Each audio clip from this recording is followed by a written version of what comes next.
আল্লাহ পাক তৌফিক দান করুন। ইনশাআল্লাহ আজকের লেকচার যাদের কানে যাবে, আমরা যদি না খেয়েও মরে যাই, আল্লাহ পাক না খেয়ে মারবেন না ইনশাআল্লাহ। রিজিক আছে, খাবো ইনশাআল্লাহ। কিন্তু হয়তো বা অভাব হবে, টাকা পয়সা একটু কম হতে পারে, অন্যের 10 তলা ফ্ল্যাট হবে, আমার হবে না, ঠিক আছে, অন্যের এত বিঘা বিঘা জমি আমার হয়তো হবে না।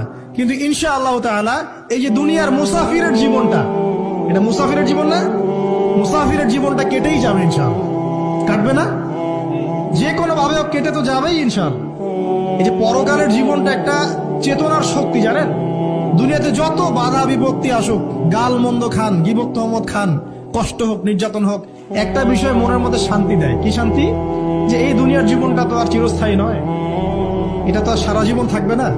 ইনশাআল্লাহ এই অবস্থা আস্তে আস্তে পরিবর্তন হয়ে যাবে। ফাইন্না মাআল উসরি ইউসরা, পরকালে ইনশাআল্লাহ পাবো। দুনিয়াতে না পেলে কি হয়েছে, পরকালে পাবো ইনশাআল্লাহ। যুবক ভাই, এসব জেনা